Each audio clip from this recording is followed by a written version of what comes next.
Dr. John Tole. I'm the Chief of Medical Services at the Karen Hospital.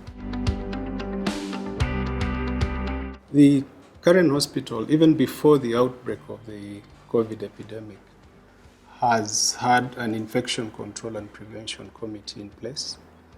This is a team that oversees the infection preparedness within the hospital and its branches. So with the declaration of the pandemic, we obviously heightened our preparedness and focused more specifically on prevention of respiratory infections.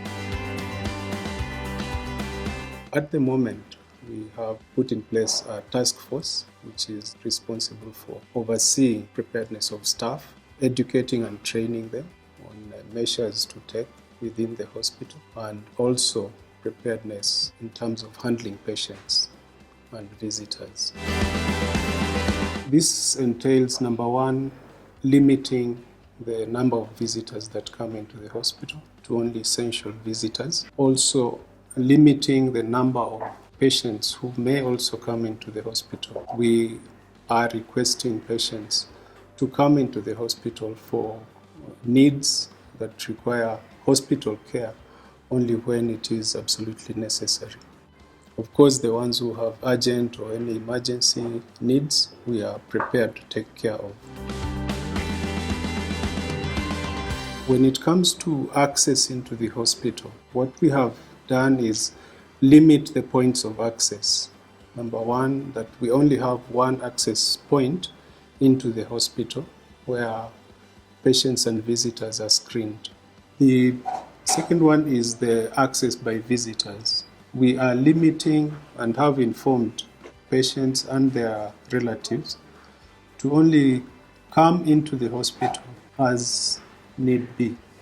What we have done is take measures to document the particular relatives and family members who would be allowed to visit any particular patient. We have suggested to limit them to 5, but at any one time, just one visitor will be allowed to see the patient.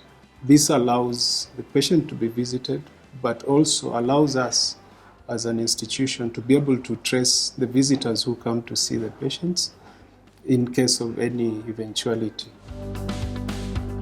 What we have done, number one, is create further awareness to our staff, continue to educate and train them on measures to take which are related to both respiratory infections and especially COVID, and provide them with appropriate protective equipment so that they are, at any time that they come into contact with patients, appropriately protected.